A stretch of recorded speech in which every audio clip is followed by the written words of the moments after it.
Hello and welcome to Byju's IAS. Let's take up the analysis of today's The Hindu newspaper by looking at an article from the front page of the Delhi edition. Prime Minister Narendra Modi addressed the nation yesterday and he has announced a massive economic package of 20 lakh crore rupees in order to help India overcome the economic impact of the COVID-19 pandemic. The Prime Minister has said that this package accounts for nearly 10% of India's GDP and it has been designed to turn the crisis created by the pandemic into an opportunity for the Indian economy.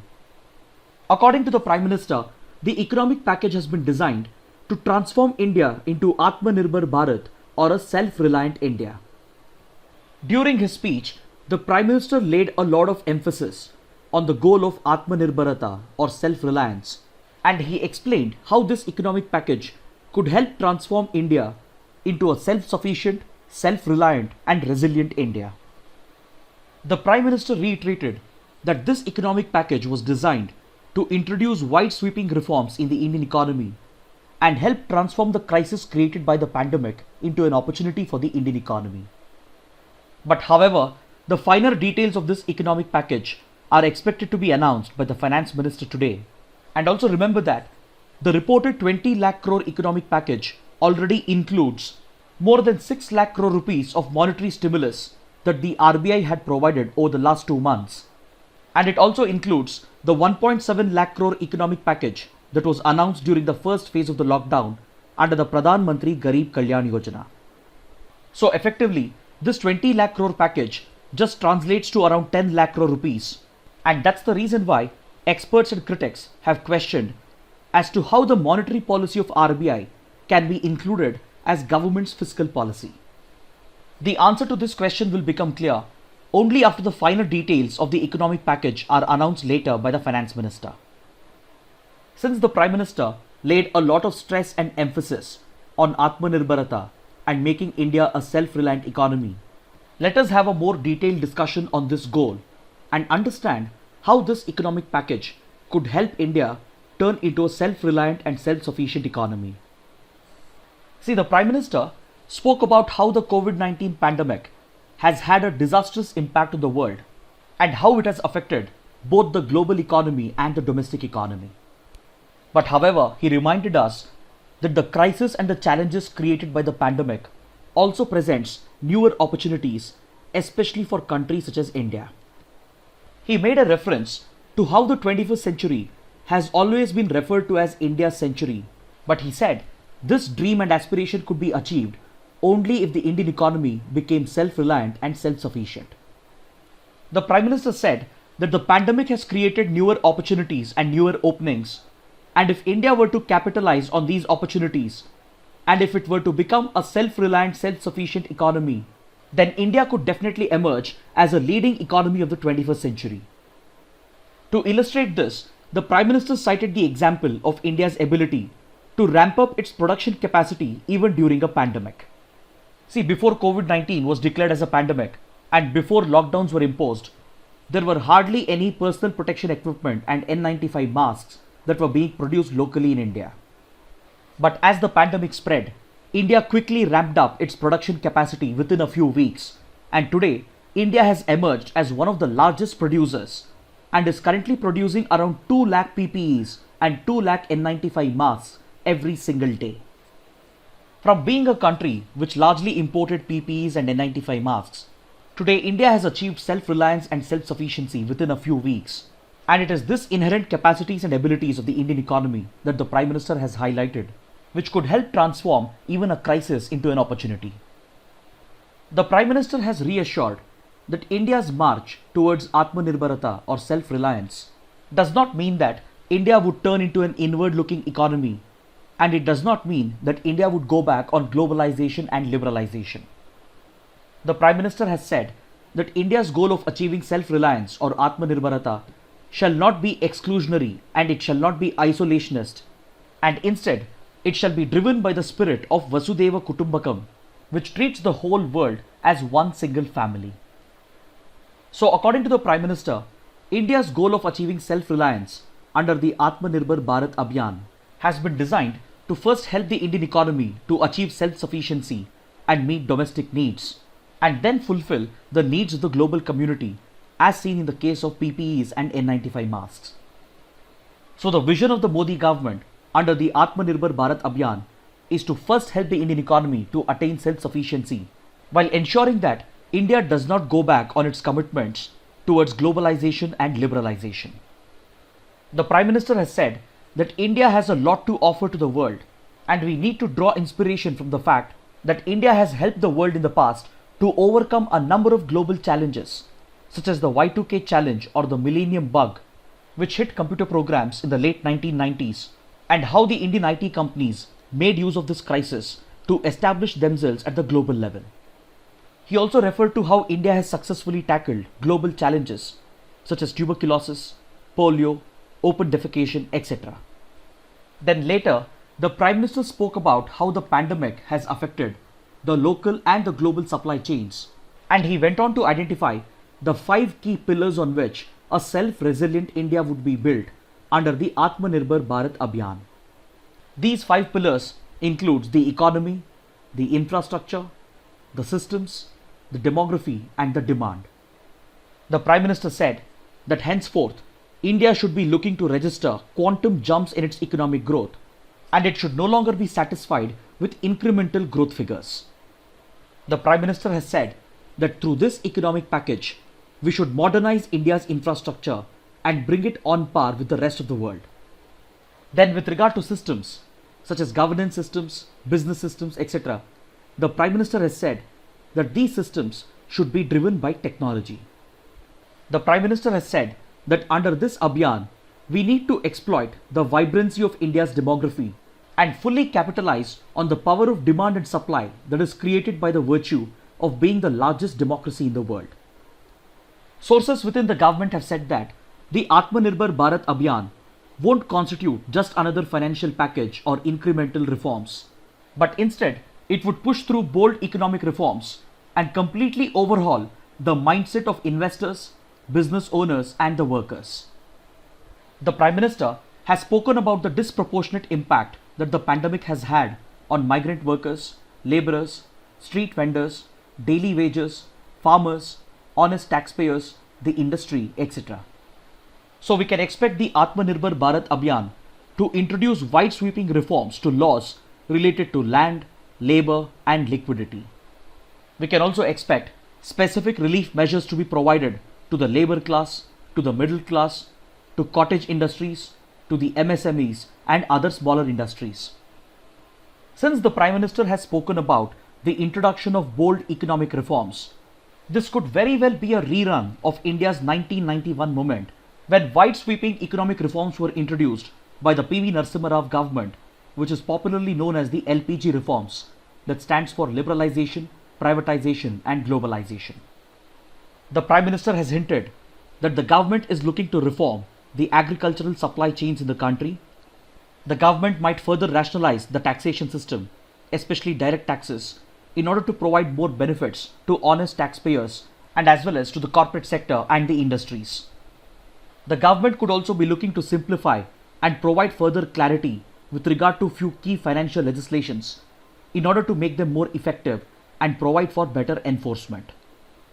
Measures could also be introduced to provide for capacity building of India's human resources and to strengthen India's financial system. So as the Prime Minister has said, India's march towards self-reliance shall not lead to more conservatism, and it shall not turn the Indian economy into an inward-looking economy, but instead it would provide for greater liberalization and wide-sweeping governance reforms. Finally, the Prime Minister has emphasized the need to strengthen local supply chains by promoting local buying and local production. Now let's take up the next article. India is all set to take over as the chairperson of the World Health Assembly, which is the executive decision-making body of the World Health Organization. See, the WHO is a specialized agency of the United Nations, and its global health policy is decided by an executive body known as the World Health Assembly. So the World Health Assembly is the highest level body responsible for setting the global health policies of the WHO. This assembly of the executive decision-making body of the WHO is held every year, and for 2020, The World Health Assembly is all set to be held between the 18th and 21st of May through video conferencing. India is all set to take over as the chairperson of the World Health Assembly, but this places India in between a diplomatic standoff involving the United States and China over the status of Taiwan at the World Health Organization. See, Taiwan, or the Republic of China, is an island located in between the South China Sea and the East China Sea. This island territory is a self-governed territory known as the Republic of China, and it enjoys a certain degree of autonomy from mainland China, which is under the sovereignty of the People's Republic of China. Since the Chinese Civil War of 1949, the Republic of China has enjoyed this autonomy, but it has even tried to push away from the PRC, that is from mainland China, and it has even tried to gain independence with the support of the Western countries. But on the other hand, the PRC has always maintained that Taiwan is an integral part of mainland China as per the One China policy. PRC has always maintained that Taiwan is not an independent sovereign country. Instead, it is just a self-governing autonomous territory of mainland China. So as a result, Taiwan is not a member of the United Nations, but sometimes it has been given the observer status at a few UN organizations with the support of Western countries, especially the United States, which is locked in a geopolitical conflict with the PRC, or the People's Republic of China. PRC has always resisted the grant of observer status to Taiwan at other UN organizations, and currently this diplomatic standoff is playing out at the World Health Assembly, and India happens to be right in the middle of it. See, we already know that the Trump government has targeted the World Health Organization and as well as China for being responsible for the spread of the COVID-19 pandemic. As a part of this diplomatic standoff, the United States is trying to push the World Health Assembly to grant the observer status to Taiwan in order to put China in a position of discomfort. In order to ensure that Taiwan regains its observer status at the World Health Organization, the US Senate has passed an act that calls upon the State Department of the United States to develop a strategy in order to gain international support for regaining Taiwan's observer status at the WHO. As per this act passed by the US Senate, the US government is pursuing a strategy to gain support from NATO and non-NATO allies in order to ensure that Taiwan regains its observer status at the WHO. And since India is currently acting as the chairperson of the World Health Assembly, India's role shall be very crucial, and this places India right in the middle of the diplomatic conflict between the United States and China. But if you look at India's stand on the Taiwan issue, even though India maintains limited bilateral relations with Taiwan, it has not established any official diplomatic relations because India has already recognized the One China policy. So this binds India to not question the legitimacy of China's claims over the sovereignty of Taiwan. And if India were to take any direct step to help Taiwan to gain the observer status at the WHO, then China would definitely see this as an aggressive step by India, and this would have the potential to disrupt diplomatic ties between India and China. But on the other hand, if India does not support this initiative of the United States and its NATO allies, then it could affect India's relations with the US government, and the United States might even exert diplomatic pressure on India. See, with regard to Taiwan's observer status at the WHO, it was made an observer for nearly 9 years between 2008 and 2016 with the support of the United States. But since 2018, the admission of Taiwan as an observer state to the WHO has been blocked by China, which has managed to exercise its influence over the other members of the WHO.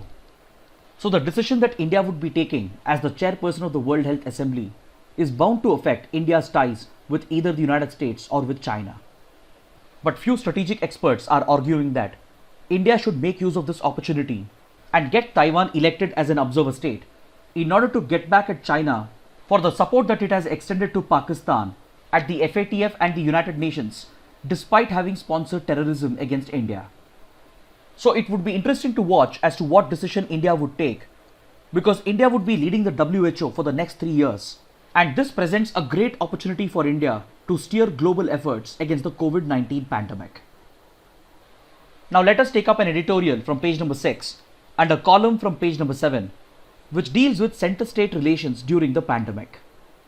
See, as a result of the pandemic and the lockdown, the finances of state governments has taken a massive hit. As we have discussed, the lockdown and its repeated extension has resulted in a significant decline in revenue for most state governments. See, nearly 50% of state revenues come from the sale of liquor, collection of stamp duty on property transactions, and the imposition of tax on petroleum products. But these key sources of revenue have declined drastically as a result of the lockdown. Then upon this, the expenditure of state governments with regard to interest payment, salaries and government schemes has remained more or less constant. And in addition, their expenditure has increased significantly as a result of the COVID-19 measures that they are supposed to finance. This includes the expenditure that the state governments are incurring on testing, treatment of COVID-19 patients, quarantine facilities, healthcare infrastructure, etc. So this drastic fall in revenue and increased expenditure has placed the finances of most state governments under a lot of stress, and it has even affected financially stronger states such as Maharashtra, Tamil Nadu, Karnataka, etc. So as a result, state governments have approached the center and they have not only requested for additional financial support, but they have also requested the center to relax the borrowing rules of the RBI so that state governments can increase their borrowing under the Ways and Means Advances facility provided by the RBI. But as of now, the center has not taken any steps to provide financial support to state governments, and instead it has taken a few steps to strengthen its own finances.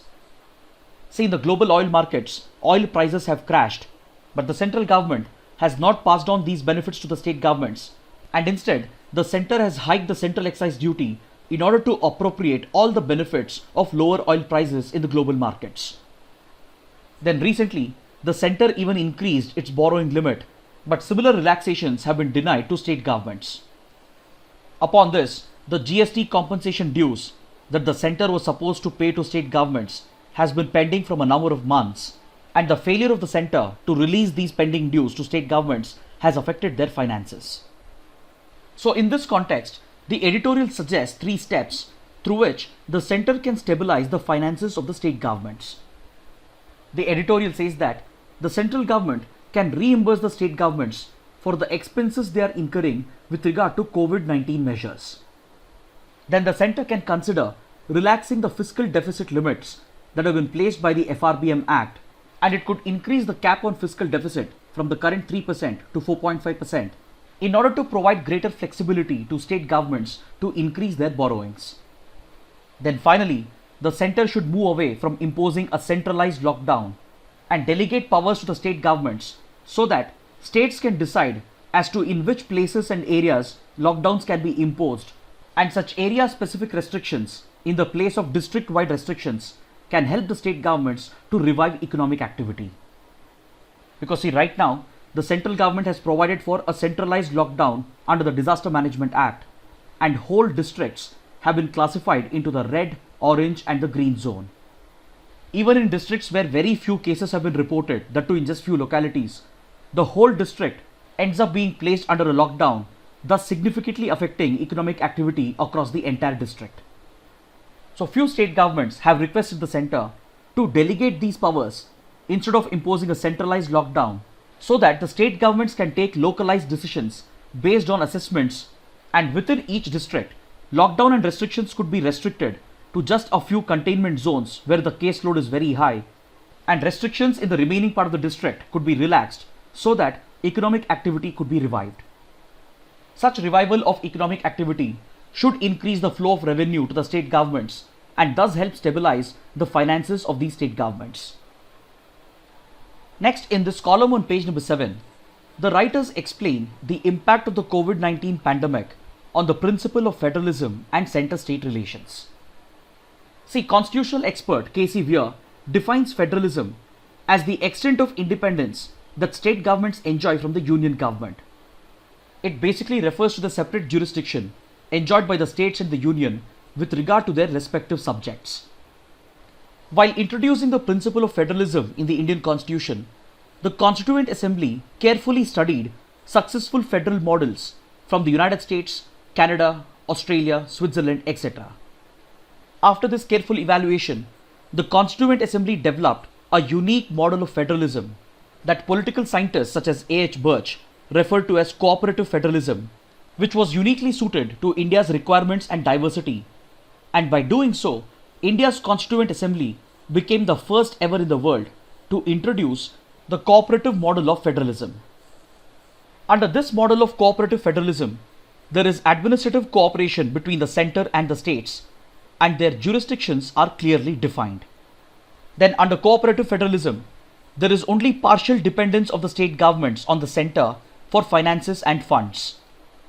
Constitutional experts say that it is this model of cooperative federalism which provides for stronger states, even though the constitution has strong unitary features. But the writers say that this unique model of cooperative federalism has been diluted and weakened as a result of the pandemic and the lockdown. According to the writers, the dilution of cooperative federalism can be best seen with regard to the manner in which districts are being classified into the red, orange and green zones for the sake of imposing lockdowns and restrictions. The writers say that the centralized classification of these zones has taken away the autonomy of the state governments, and it has affected the flow of revenue to state governments. As we discussed in the previous article, the writers are calling upon the center to provide greater autonomy to the states to decide upon the classification of zones and provide for customized implementation of lockdowns and restrictions. The writers also say that such centralized implementation of lockdown violates the provisions of the Disaster Management Act of 2005.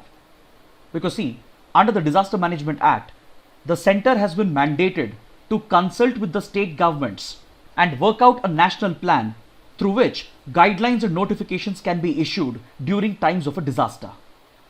But in the case of the COVID-19 pandemic and the lockdown, the center has not formulated any national plan. So it has not held the legally mandatory consultation with the state governments, and instead it has relied upon issuing ad hoc guidelines which have been made binding on the state governments. So this takes away the autonomy and the discretion that is supposed to be enjoyed by the state governments as a part of a cooperative federal model. The writers even explain how the lockdown has diluted cooperative federalism with regard to funds and finances for the state governments. See, if you look at the PM CARES Fund, the center has provided for CSR exemption only to the PM CARES Fund, and the same facility has been denied to Chief Minister Relief Funds. So this in a way creates incentive for the corporate sector to provide voluntary contributions only to the PM CARES Fund and not to the Chief Minister's Relief Fund. As a result, this would affect the flow of contributions to the CM's fund, and this would in turn increase the financial dependency of the state governments on the center. This defeats the very foundational principle of cooperative federalism, which is to reduce the financial dependency of the state governments on the center. So the writers are calling upon the central government to recognize that the state governments are actually the first responders to this pandemic, and accordingly provide for greater flexibility and autonomy while responding to the pandemic and while raising resources in the spirit of cooperative federalism. Now let's take up an article from page number 11.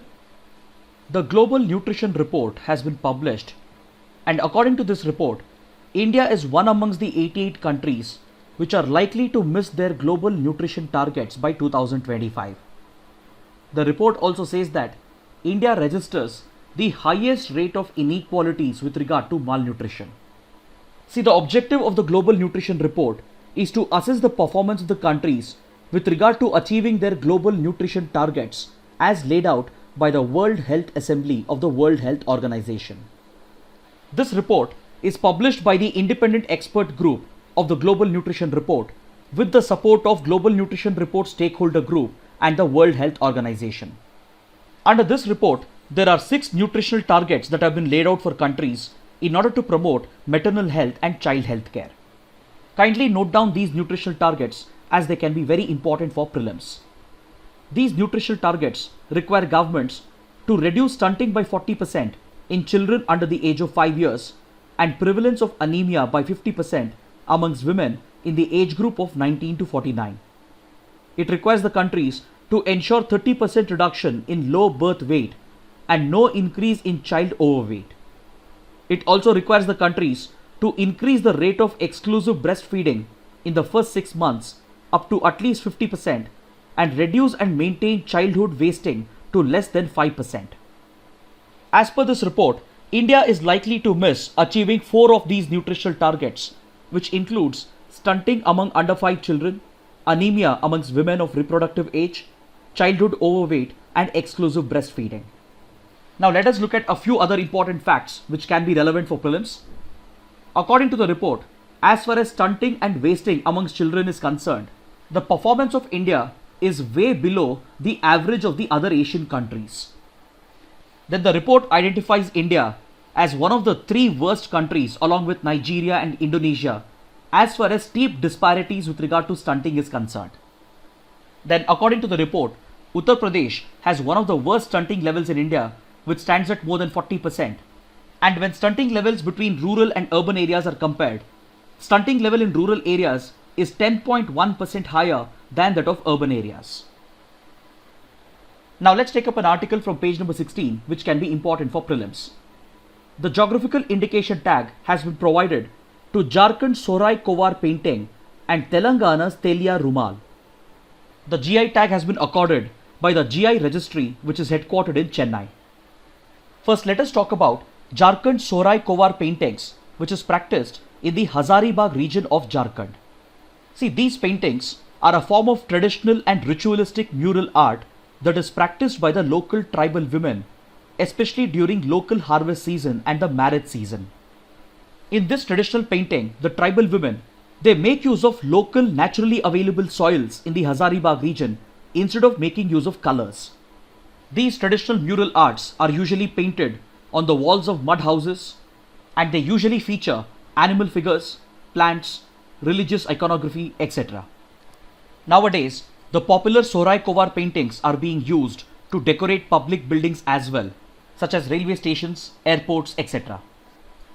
Next, we have the Telia Rumal cloth, which is an intricate handloom cloth that is made using traditional cotton handlooms. Kindly remember that this cloth is made using only traditional handlooms. It is not produced by using any other mechanical means.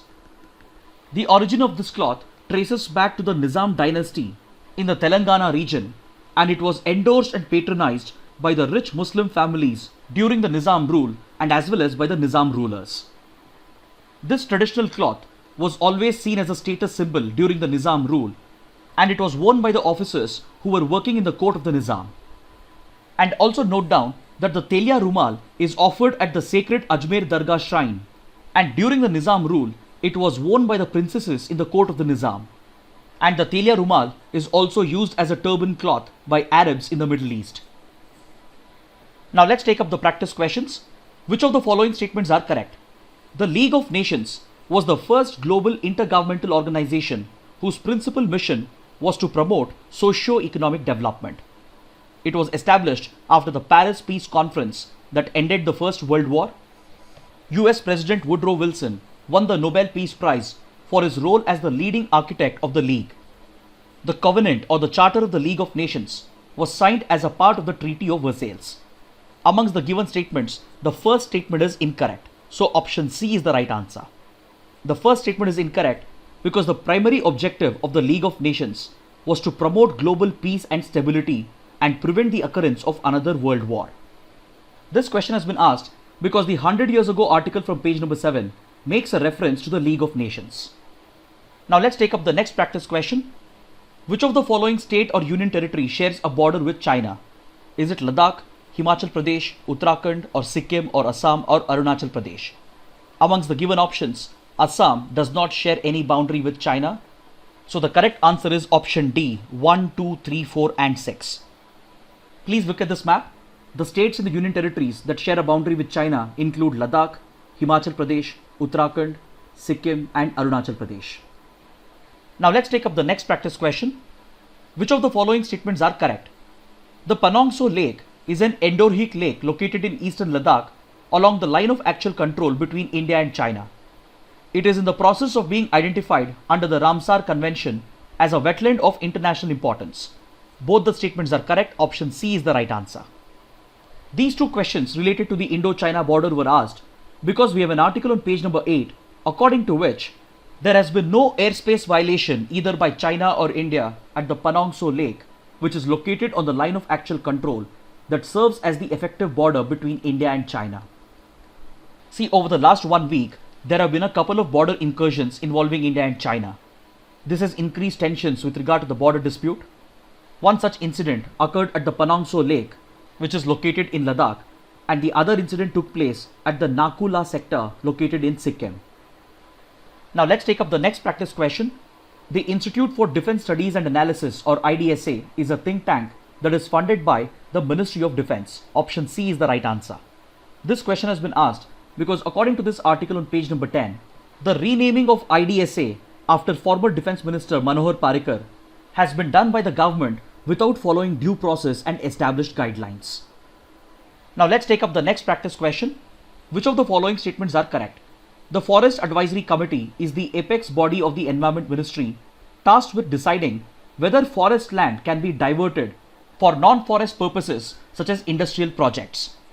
The Forest Advisory Committee is a statutory body constituted under the Environment Protection Act of 1986. Amongst the given statements, the second statement is incorrect because the Forest Advisory Committee is a statutory body established under the Forest Conservation Act of 1980, not the Environment Protection Act of 1986. So the correct answer is option A, one only. Now let's take up the next practice question. The Italian hydroelectric power project has been proposed to come up on which river? The correct answer is option C, River Dibang, which is one of the tributaries of the Brahmaputra, which flows through Arunachal Pradesh. Please look at this map. This is where the controversial Italian hydroelectric power project is supposed to come up, and it is coming up on River Dibang, which is one of the tributaries of the Brahmaputra. This hydroelectric power project is labelled as one of India's largest hydropower project, but it has run into a controversy on environmental grounds, and the project has been opposed by the local people as well. These two questions on the Forest Advisory Committee and the Italian hydroelectric power project were asked because of a related article on page number 10. According to this article, the Forest Advisory Committee of the Environment Ministry has refused to grant permission to the Italian hydroelectric power project in Arunachal Pradesh on environmental grounds. Now let's take up the next practice question. Which country has labelled itself as the battery of Asia? The correct answer is option C, Laos. This question has been asked because according to this article on page number 14, Laos, which refers to itself as the battery of Asia, is proceeding with destructive hydropower projects on the Mekong River. See, Laos, which is a Southeast Asian country, has drawn up these ambitious plans to build more than 70 hydropower projects on the Mekong River in order to establish itself as the battery of Asia by exporting hydropower to neighboring countries across Southeast Asia. Now let's take up the next practice question. Which of the following is the designated agency to implement the Smart Metering National Program in India? The correct answer is option B. It is the Energy Efficiency Services Limited. It is a public sector unit under the Ministry of Power, and it has been established as a joint venture involving various other PSUs under the Ministry of Power. This question has been asked because according to this article on page number 15, the introduction of smart metering technology by the Energy Efficiency Services Limited has helped distribution companies to calculate power bills even during the lockdown and generate much needed revenue. Now let's take up a practice question from the 2017 prelims paper. Consider the following statements. With reference to the Constitution of India, the DPSP, that is the Directive Principles of State Policy, constitute limitations upon legislative function and executive function. Which of the above statements are correct? The correct answer is option D, neither 1 nor 2. Because see, DPSPs, they do not constitute any restrictions or limitations on legislative function or executive function. In fact, it is fundamental rights which actually place a limitation on legislative and executive function. DPSPs, on the other hand, they act as a guide to legislative function and executive function. Finally, let's take up a couple of mains practice questions. The first question, elaborate the emphasis of the Prime Minister on Atmanirbharta or self-reliance while announcing a special economic package to tackle the COVID-19 crisis and to achieve the goal of an Atmanirbhar Bharat or self-reliant India. The second question, discuss the diplomatic challenges for India as the chairperson of the World Health Organization's decision-making executive body over the issue of reinstating Taiwan's observer status at the World Health Assembly. Kindly write an answer to these questions and post your answers in the comment section below. So this concludes our discussion for the day. Thanks for watching.